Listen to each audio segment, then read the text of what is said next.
This is The Other Side of Midnight with Frank Morano. They're running a strange program, y'all. Now, here's Frank Morano.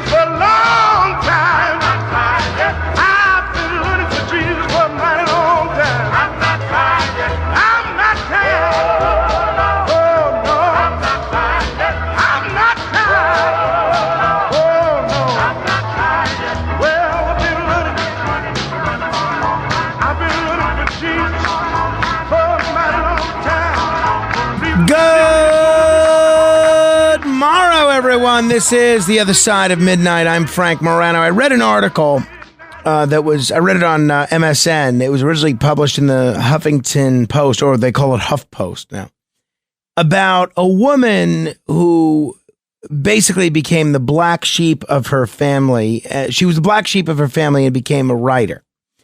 And basically the headline is, "My dad belittled my work for years. Then I received an email that told a very different story."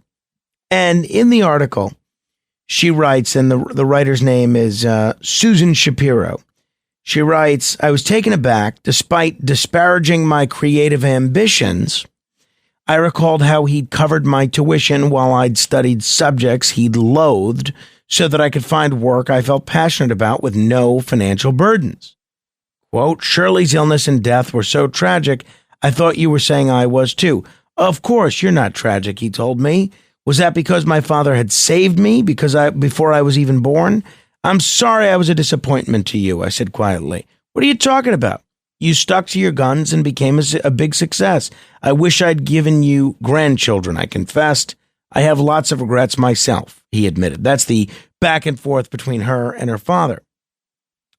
So 2 years, I'm reading this essay from Susan Shapiro. She wrote this big article in the New York Times that was very well received, but was criticized by her family.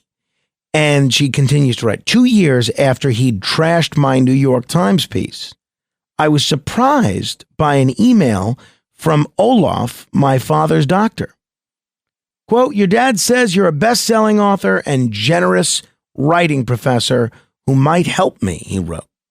Since my father was sick with a weakened heart and kidneys, I was on a plane, rushing back to Detroit to see him. Olaf wanted help publishing an essay. Confused and floored by the flattery from my cantankerous parent, I promised, you fix my pop, I'll fix your pages. Thanks to my father, I had a great life too. I love the way he withdrew his regrets as he stood up to give me a hug, not knowing it would be our last. A few months later, before I had the chance to visit again, over the winter holiday, my mother texted me to say Dad had been rushed to intensive care in heart failure, and she told me he'd recited Edgar Allan Poe's The Raven to the nurses and physicians, delirious from medication. I remembered when he'd first taught me poetry, testing me on stanzas. At 3, when I'd repeated an entire poem he'd shared by heart, he'd kissed my forehead and said, you're so smart, unwittingly sealing my fate. I thought for sure he'd pull through again. I was stunned when my oldest brother called to tell me we'd lost him. So it's an interesting essay, but it's an essay about someone who pursued a career as a writer that her family didn't encourage, at the very least. And it led to, it seems, a little bit of animosity between she and her dad over what she chose to share in public. Basically, she took private things and shared them with a wide audience in the newspaper. And I can relate to that because, there are a lot of things that I share on the air that my friends and family would rather me not share. And it's gotten me in trouble many times. But this is a clear instance of someone taking a path that their family didn't approve of. And it's got me wondering, did you become something that your parents were not supportive of? Now, mainly as an occupation or maybe even a lifestyle, not necessarily something like sexual orientation, but something that your parents didn't approve of that you became. 646-720-0635, 646-720-0635. One of the people that I really so admired was a gentleman named Herb London, a brilliant writer, essayist, storyteller, who was the dean of the Gallatin School of Individualized Study at New York University, and he was a close friend of mine. And his daughter, he I believe has two daughters. And his daughter, Stacy London, is kind of a fashion guru. She hosted, I think, What Not to Wear. I don't even know if it's still on. She has a gray streak similar to mine, but she is a big fashionista. And I'll never forget when her dad died, she and her sister gave one of the most memorable, brilliant, interesting eulogies I had ever heard. And she says at one point, because, her dad's not there anymore, and this is a packed room. She says, he'd be so sorry that I'm still a Democrat, right? So in her case, she was talking about how being a Democrat would be a big disappointment to her father. But it really, I've been very lucky for the most part to have very, very supportive parents of everything that I've wanted to do, for the most part.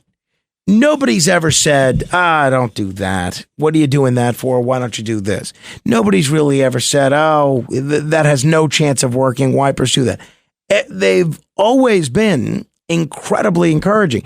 Almost so, I, from a young age, always read a lot of stories about people that had succeeded in a lot of different fields, whether the field was filmmaking or politics or broadcasting or anything, athletics. And I would so often seemingly hear the same story of, my parents were totally against me pursuing this as a career. My parents told me not to do it. And my parents were always so supportive of everything I ever wanted to do that I almost felt guilty. I said, well, maybe I'm never going to be a massive success like these other guys do because they had to want it more. They had to work harder because their parents didn't encourage them and were against what they were doing. And I never had that, never experienced it. So it got me wondering if you've ever been in that position.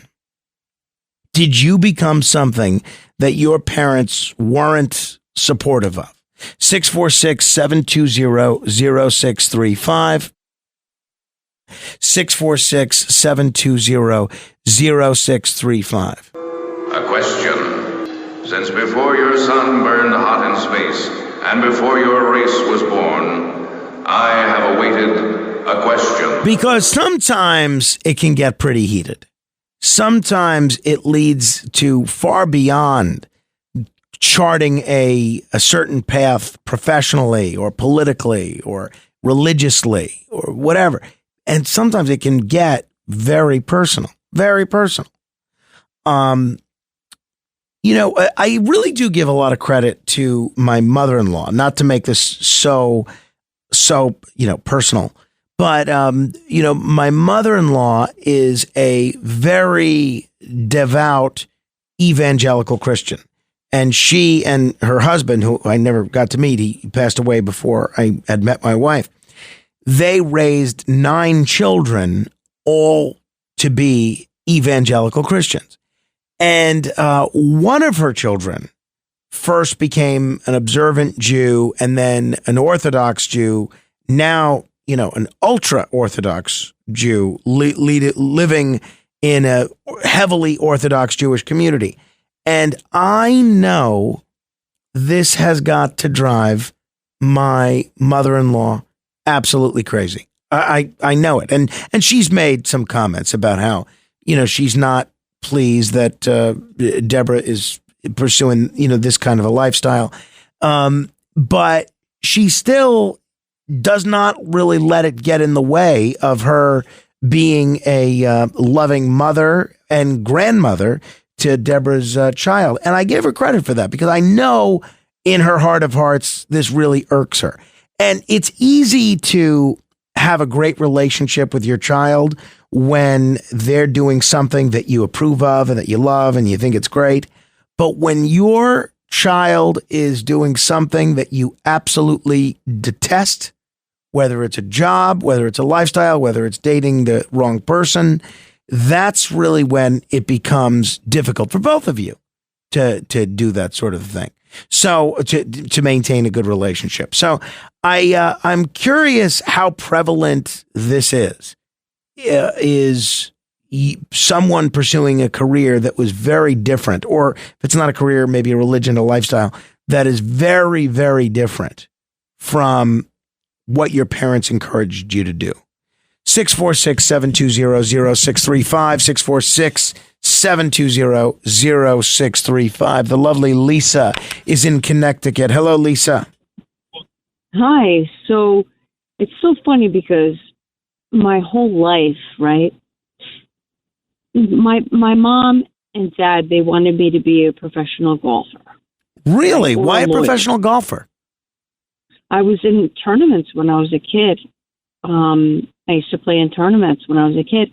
They wanted me to be like the next Jan Stevenson or be a lawyer, which I was on the way to, that's what I thought I was going to go do and maybe be in forensics. And I wanted to study under Dr. Henry Lee at University of New Haven. I got into Fairfield University, this and that. But then I ended up changing my mind and I wanted to pursue music. Now, it's ironic because my mom, she made the Rockettes when she was younger, and it was always a thing where my grandmother back in the day, it was in Connecticut, she was like, you can't leave Connecticut to go to New York to do that, because it's not safe. New York City's not safe. So my mom ended up not pursuing her dream of doing the Rockettes. She ended up doing a dance company, like studio, right? Mm-hmm. She became an opera singer and she modeled and stuff. And she always played the organ and everything. And my mom's great. Like, we have a great relationship now, but it was really like a tricky thing where, me and my dad are really, really close, right?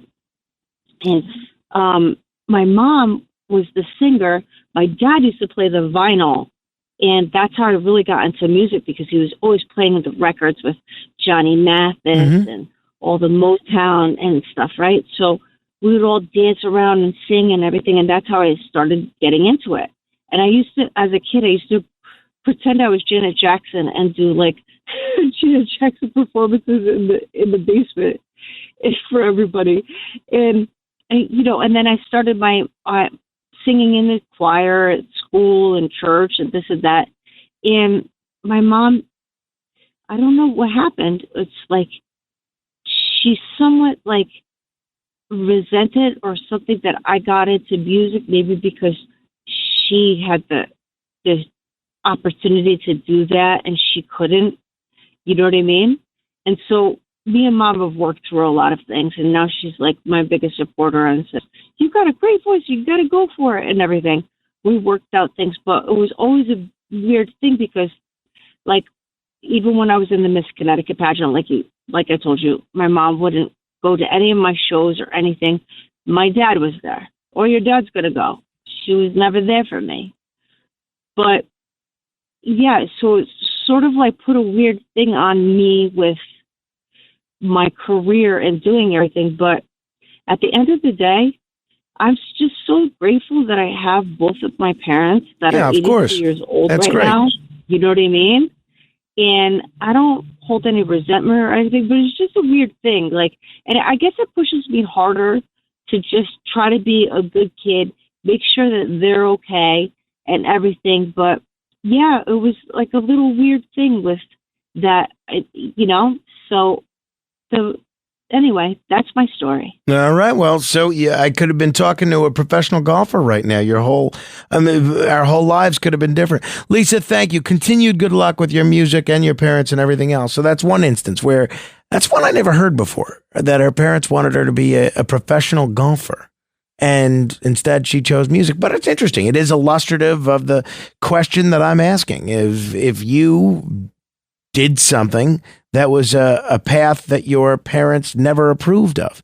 646-720-0635. I'd love to hear your story. 646-720-0635. My Uncle Caesar he was my great uncle. He was my grandmother's brother. He had a very tough relationship with his parents, and who are obviously my great grandparents. And he always resented that they never really encouraged him. He was very into fencing, and they never once came to any of his fencing matches. And they went to all of his brothers' baseball games or football games. They didn't go to any of his fencing matches. And my Uncle Caesar was very, very sharp until, literally the day he died. And I was out in California for his 90th birthday, and he's driving me around, and he's telling some stories about the family and his upbringing and everything, and his relationships. And he's 90, and he's telling me stories from when he was 10 about how upset he was that his parents never came to any of his fencing matches. 80 years later, he was still really upset about it, really still stuck with him. And he said that was basically a pattern that played itself out for the rest of their the rest of their relationship. They never really got behind anything that he did, and he kind of felt like, I don't know, the other child, for lack of a better description. 646-720-0635 if you have a similar story. Want to thank, we have Matt Blaze and Tony both out today. Want to thank Christian Matos, who's been with us before. And he is kind enough to pitch in the Matt Blaze role. And then also Elias, who's actually doing double duty today, doing multiple people's jobs. I always remember when I always think of this subject, whenever this comes up, of parents not approving of their children's lifestyle. I always think of Krusty the Clown on The Simpsons. Krusty the Clown, his father did not approve of his career path at all. Not at all. His father didn't want him to be a clown, wanted him to be a rabbi. First of all, my real name isn't Krusty the Clown. It's Herschel Kristofsky. My father was a rabbi. His father was a rabbi. His father's father... Well, you get the idea. My father was the most respected man in the Lower East Side of Springfield. People would come from miles around to ask his advice. Reb Kristofsky, should I finish college? Yes, no one is poor except he who lacks knowledge. Rabbi, should I have another child? Yes, another child would be a blessing on your house. Rabbi, should I buy a Chrysler? Could you rephrase that as an ethical question? Is it right to buy a Chrysler? Oh, yes. For great is the car with power steering and Dynaflow suspension. Papa, when I grow up, can I be a clown? No, clown is not a respected member of the community. I want to make people laugh. Herschel, life is not fun. Life is serious. Seltzers for drinking, not for spraying. Fryers for noshing, not for throwing. Papa, get But nothing. Do as I say, or you'll get such a zits that you won't even know what hit you. Dad wanted me to follow in his footsteps, but the pull of clowning was too strong. I got my first big laughs at yeshiva impersonating my father. Blah, blah, blah, blah, Moses. Blah, blah, blah, blah, some bread.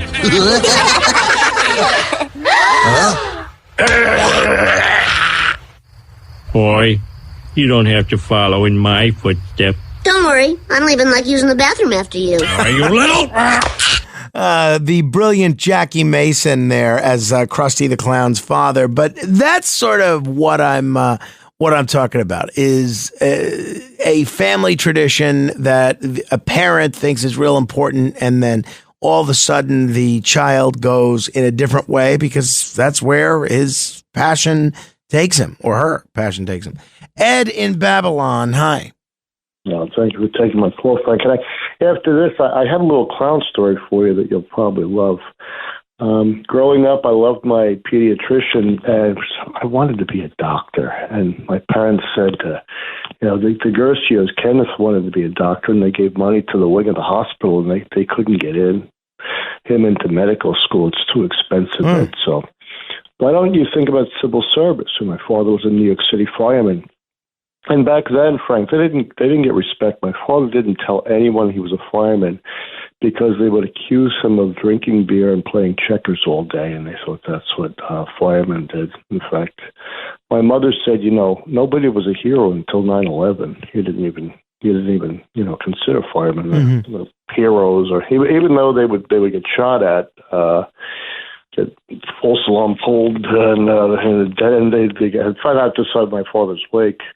So not going to medical school, I had a lot of angst about it. In fact, read a Ann Landers article years later that if you went into the Air Force and qualified, they put you through medical school. We didn't know this. And I wanted to be something greater than my dad, because when I was 18, Frank, my dad, he was the most ignorant person in the world. Any conversation I had with him about politics, it ended up, well, if you don't like it, you can live in the backyard, And he wasn't mean, but he really knew what he was talking about. So what did you end up doing if you didn't become a firefighter? Well, I'll tell you, I worked in Rickle Home Center. And my friend Greg was walking around with a clipboard. I said, what are you studying? He said, nuclear medicine. I said, what? He said, nuclear medicine. And him and I were friends. Went to see The Great Stuff, a movie about astronauts. And when they came out, he said, Eddie, I think you have the stuff. I go, what do you mean? He said, I think you should apply to that nuclear medicine program at the VA I'm going to. And I did. It was hard. I almost dropped out because it was just 3 hours sleep a night. And I walked into my parents' room and I said, I think I'd be a better psychologist or something. And they said, you started. Just finish it. Just finish what you started. So that's what you did. No, I did. It became class president, and I kind of stole the microphone from someone because they weren't going to let me speak. It was kind of a corrupted place. And I got up and I said, thank you to everybody. And I said, I'd like to have two people stand, Ann and Barney Foreman. Could you please stand up? And I told them how much they meant to me and, how they fed me during this program. They housed me as a son, and they believed in me, even though I didn't want to be a fireman. It was amazing how much my dad had learned in that 10 years since, I was 18 and went to 28 or so. All right, so they didn't discourage you then? Well, no. They wanted the best for me from their experience, and Frank, how did I become a fireman? Would I be alive today? I responded as, a nuclear medicine technologist to 9/11, but I don't know if I would have survived as a fireman. I might not be on the phone with you right now. It's a good question, Ed. Ed, thank you. I want to try and get it to some other folks as well. 646-720-0635. Pauline in Flushing. Oh, tell me about your story. Okay. I graduated top of my class, so everybody expected the highest from me. My parents, of course, wanted me as a Chinese descent. They always wanted, lawyer or, doctor. Of course, I excelled at a lot of topics, but I didn't really find any interest. But my mother, when if I got a full scholarship at LIU in Brooklyn, they had a pharmacy program. She wanted me to go for that, of course, but I am a natural person. I never took medicine. I was like 100%, I never was absent. I was always never sick because my parents used to feed me well until they started eating, the American diet. And when I got married, I also ate that diet and really got sick and ended up having mental health issues, which actually was caused by all the foods and the toxins that are in the food. this is the funny thing. This is related to what you talked about. With everything is turning into everything you need to take a pill for, mental issues, everything, right? And all that stuff has side effects. So I'm actually now, I've been studying since the 90s, since I had my breakdown, all the natural stuff, medicine, alternative medicine, energy healing, all of it. Okay, so I'm on the woo-woo side of everything. So nobody in my family, including my own child, you know, they all make fun of me. And to this day, like even, I know this might be a bad thing to say, but even with the vaccine, I didn't take it. And everybody in my family took it, got COVID. I never got it. And God wasn't near any of them because they would have blamed me for it if they got it. Okay? So you know what? I know my path and my mission on this earth.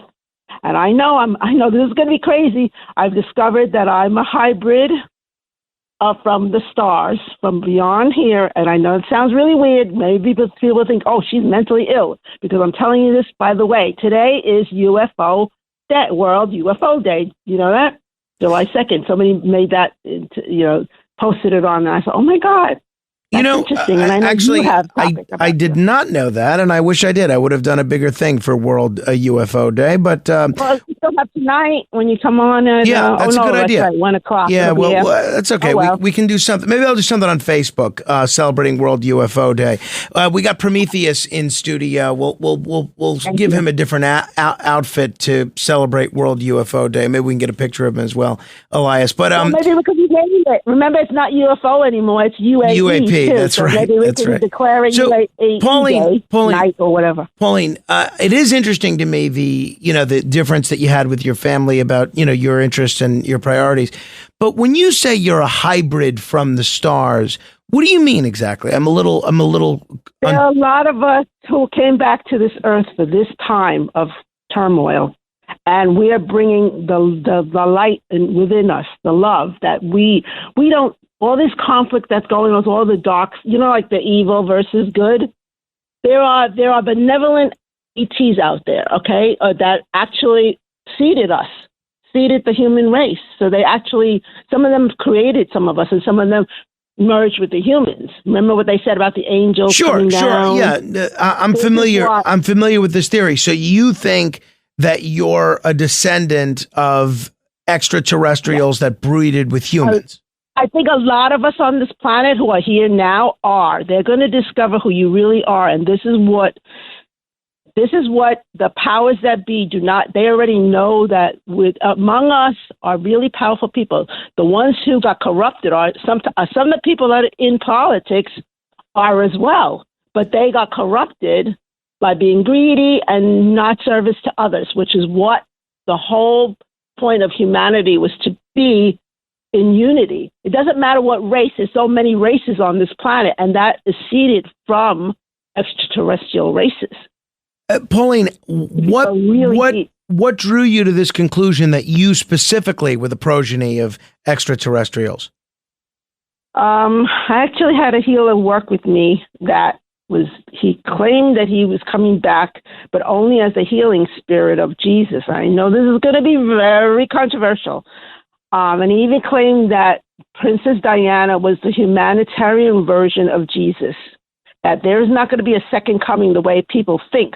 We're the second coming because we have that spirit, the Holy Spirit that people talk about, is within every cell of our body. And if you finally get rid of all the programming and all the ancestral stuff that was passed on, and that includes, that's why some people hate each other from their ancestors having problems with this race and that race, and it could go really deep. I mean, deep. That's what we're supposed to be healing. The solar flares that are coming in is helping us unlock stuff in our DNA. Wow. So I've been studying this for 30 years, and I was so scared of the UFO stuff. I did not know why, because I did not realize I had so much trauma, and we all have it, ancestral and beyond. So, Pauline, I have to run, but I hope you call back in the future. But my question is, how does someone know if they're the descendant of extraterrestrials? Do they need to work with a healer as well? Well, there's somebody out there that has done hypnosis. I don't know if you know Dolores Cannon. Her people do something called QHHT. It's a different version of hypnotherapy, and that's how they discovered deeper stuff I actually never took a session with that person, but because I have worked with people who can get into the Akashic records and all that kind of stuff, and it's all different levels of people. There are a lot of fakes out there. There's some of them in the New Age world are full of just as bad. They all want money, and that's all they care about. So you got to be very careful in figuring out who to trust too. Yeah. So I've gotten messed up from a lot. Because I take on other people's energies, and I'm still trying to figure out how to stop all that. But I bet. Pauline, thank you. Thanks for being so candid. Call again. 646-720-0635. How about that? That was interesting. Mike, what do you think? So, I'm a very proud graduate at Tottenville High School from 1978, and back then they used to come, the Air Force, with the simulator. And my buddies and I, we always wore the bomber jackets and the aviator glasses. And we all decided we were going to join the Air Force. But I didn't want to tell my parents because my dad was a World War II Navy veteran. And I kind of thought I would be disappointing him not joining the Navy. But when I look back in retrospect, and regrettably, I never joined any of these services, which I wish I had done. But my dad was an aviator in World War II, and he would have been like following his footsteps, and it's a regret that I have, kind of thinking I didn't want to disappoint him, but I think I would have made him proud. Well, I hate that you have regret, but I'm sure you did make him proud, even not going into the military. Mike, thanks for sharing that. That was my high school as well, 646-720-0635. Joe, what do you have for us?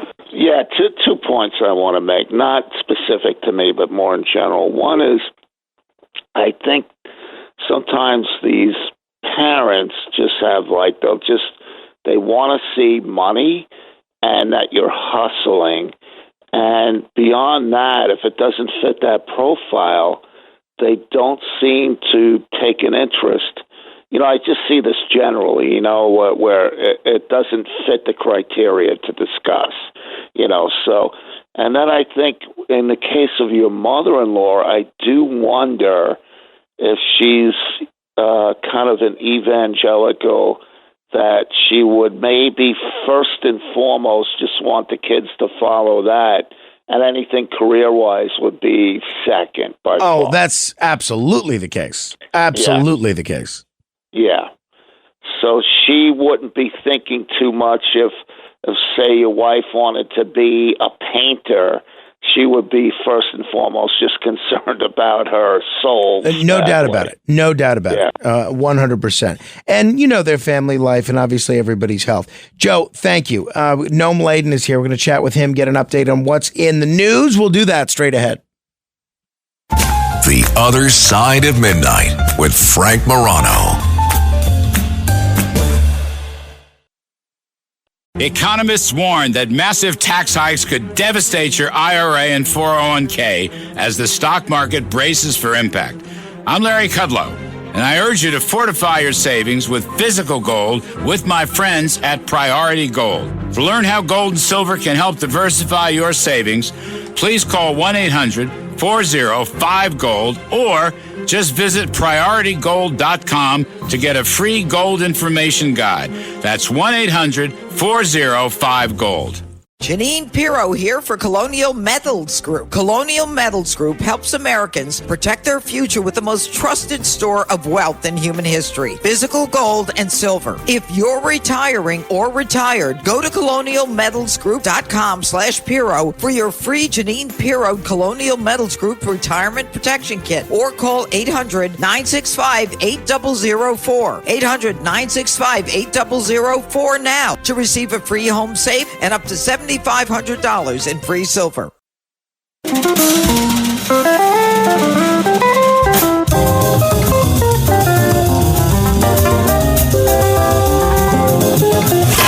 It's The Other Side of Midnight with Frank Morano.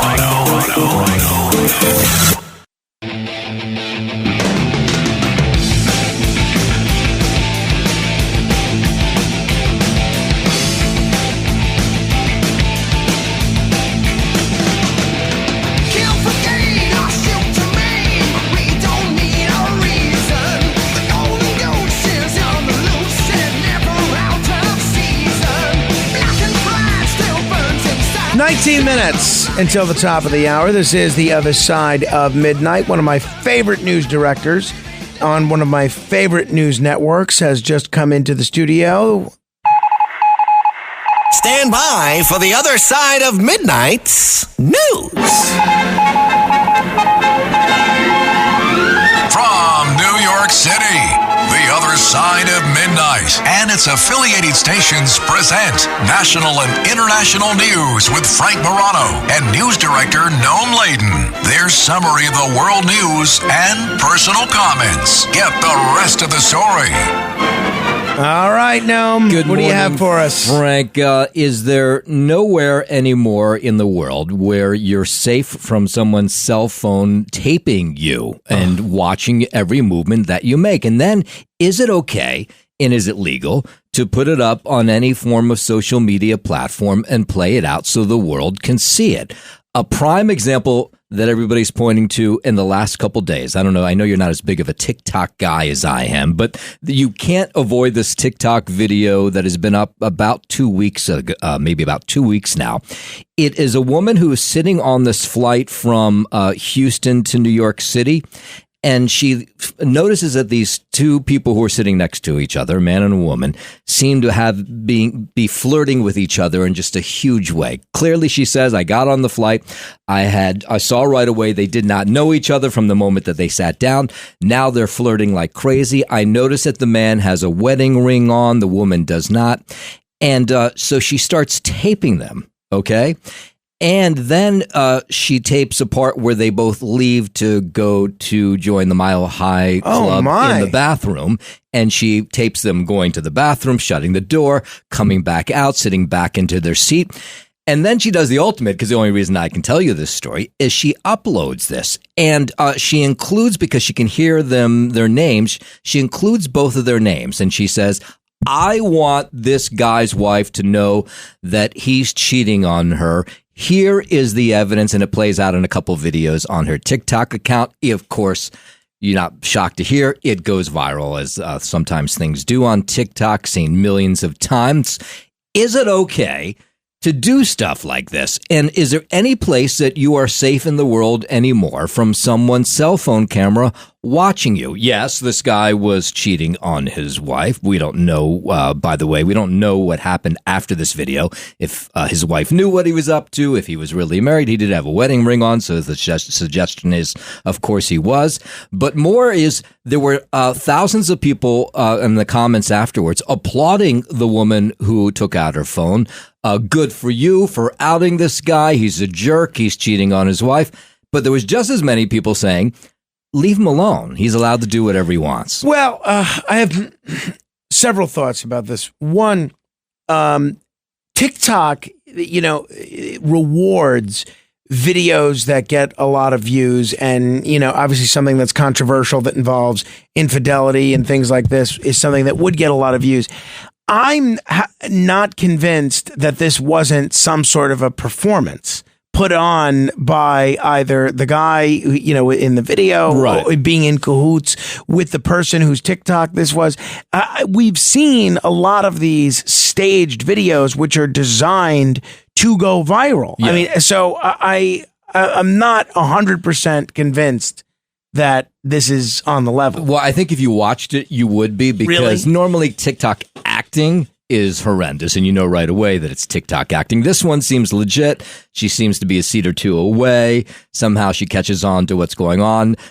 Clearly she's bored by the selection on her screen in front of her, so she decides to turn the camera. She doesn't like raw dogging, right? No, or whatever. She doesn't like raw dogging. She decides to create her own soap opera, which she did. So it seems to be legit. Then I don't, look, you don't know what's going on in someone else's relationship. No. So I don't like blowing up someone else's and potentially destroying someone's marriage. Right. I mean, what if, I would not do that. Right. But I did recently get in trouble with some of my neighbors because I've talked to you about this before. Someone came speeding down our block. Turned out they lived on the corner. And so one of my other neighbors starts screaming and cursing I don't know if he cursed, but he starts screaming at the neighbor down the block. And I was able to get some video of this, and I shared it on Facebook, but just for my subscribers, which is a very small group of people. And in my view, that was kind of okay because these people are paying $1 a month for, the privilege of all this exclusive content. Right, and that's exclusive content. Right. Yeah. But a lot of my neighbors did not view that the same way. Why are they subscribers? So I deleted it. At least one of them is. Oh, okay. Yeah. So I deleted it. I didn't want to get anybody in trouble. But I do think there's a difference between sharing a video of something that's potentially embarrassing or maybe not even embarrassing versus potentially destroying someone's relationship. You know what I used to do is I used to videotape the people that were selling illegal bootleg DVDs in front of the grocery store. I have a big problem with that. And, I would ask them, why are you doing this? What is the story? And some people didn't appreciate the fact that I was doing that. But does this guy have any privacy rights? The fact that he's just sitting on a plane having a good time. I don't think you have a right to have sex with someone in a bathroom. That's also where I might be. That's also where I take issue with that. Well, forget that for a moment. Does he have the privacy rights to just be, flirting and fooling around with somebody in the seat next to him without having the whole world find out? Well, about so it? What's flirting, right? What is the flirting? Well, clearly, they're going at it with each other on the plane, which is a little weird. But does he have the right to do that without somebody filming him and then putting it up on TikTok? So I'm gonna reserve judgment until I see the video. Okay. But I do think there's something to be said for, playing to the voyeuristic appetites of the public. But maybe she could have, I wouldn't have outed this guy with his face and everything. Maybe, and his name, by the way. Maybe his first name, anyway. I would have changed the name and blurred the faces. That's kind of what I would have done. She didn't do any of those things, by the way. Well, what do you think? No, I think the guy has, he shouldn't be cheating on his wife, but he should have the right to do whatever he wants to do without someone then uploading it to TikTok. Yeah, I don't like this whole idea of being a video vigilante and that potentially destroying someone's marriage. Yeah, create your own content and put it up, but don't put somebody else's content up to make money off them. I'm sure they are. Okay, I understand putting other people's content up, but I don't think you should, something that's that sensitive like a marriage, I think you can blur their faces. I wouldn't out them. Yeah. We have gotten, or maybe you will disagree with this, but maybe we've gotten too soft as Americans. Camping, right? People love to go camping in the summertime. The fun part of camping is you're out in the middle of the woods. Right. You got the breeze. You're doing a little campfire. The biggest new trend in camping this summer is camping air conditioners. Oh, boy. Yeah.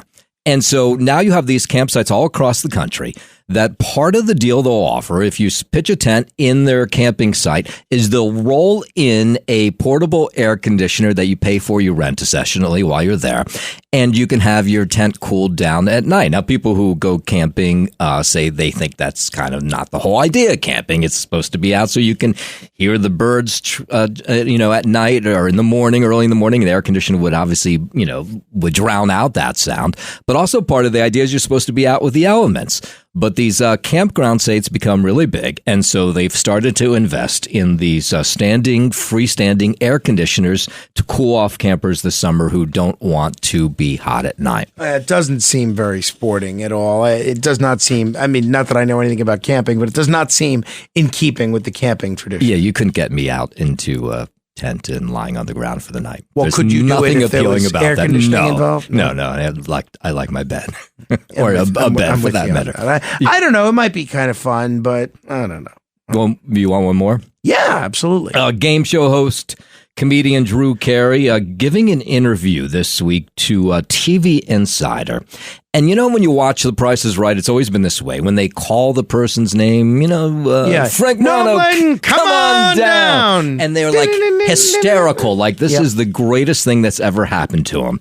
What Drew Carey is saying is that a fair amount, he can't put a percentage on it, but he says a fair amount of the contestants who come up, the way it works is you wait outside the studios in a long line to then get seated in the audience. And while you do, the Price is Right producers come by and interview everybody. And then that process, they pick the best people. But what he says is in that process, while they're waiting to go in, it's amazing how many of them now are either eating marijuana gummies, smoking weed, or drinking alcohol as they're waiting for the show to start. And he says he says every single show, there's at least one, if not more, contestant who makes it to the stage who's crazy, right? They're jumping up and down. And he says they're either drunk or high while they're on stage next to him. Wow. Yeah, I was really surprised to hear that too. I mean, obviously, I'm sure the use of cannabis has increased as it's been legalized out there, but have there always been a lot of drunk contestants, or is that relatively He says all that's relatively new in the last couple of years. He's been hosting the show already for a while, but he says now people will get up to him, and of course you see he's right on top of them, right next to them when they're trying to win a game. And either they smell like a brewery, or you can see by their eyes, glassy eyes, that they're high on something. Really? Yeah. I mean, that is interesting. And I had seen that headline, but it's not something I ever thought about. By the way, if anybody is interested in The Price is Right, there is a wonderful documentary. I don't know if you've seen it. No. It's called Perfect Bid, The Contestant Who Knew Too Much. And I think it was available on Netflix. I'm not sure if it still is. I know it's on Tubi and other platforms. Are you familiar with it? No. I had the guy on the radio. He was good on the radio too. But it's about a math genius from Texas named Ted or Theodore, and his life of memorizing and documenting the prize amounts on The Price is Right. And ultimately, he gets to go on the show, and it's an interesting documentary. Okay. Definitely check it out. I'll have to watch that. Yeah. All right. Thank you, Noam. Sure. And now you know the rest of the story. All right. We're going to do 15 seconds of fame in a moment and give you an opportunity to be heard for 15 seconds. Our phone number is 646-720-0635. 646-720-0635. Say whatever you like within reason for 15 seconds. We'll continue straight ahead. The Other Side of Midnight.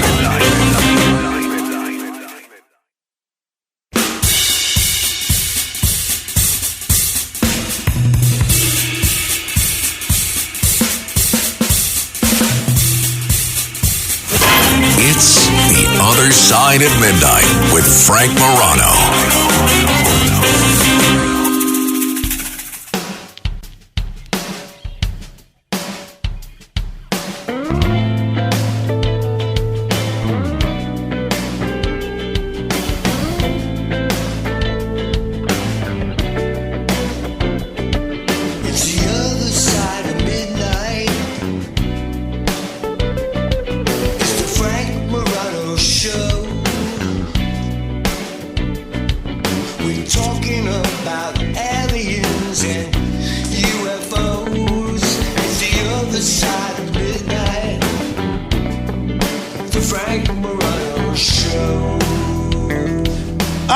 A couple of minutes before the top of the hour, this is indeed The Other Side of Midnight. We are going to give you an opportunity to give me a call and be heard by the masses in many, many cities: Baltimore, Minneapolis, St. Louis, New York, you name it, the cities that I can't even pronounce. We are going to let you be heard on any subject you like for 15 seconds. All you have to do is dial 646-720-0635 as part of The Other Side of Midnight. This is 15 seconds of fame. E. Frank. Yeah, I met Pauline one day, and I told her that I believe in Christ and the Bible, but that's not the point. You know what has created problems in my life? Laura Ingalls Wilder and all her female nieces like Karen, Melissa, and finally Teresa. Ray.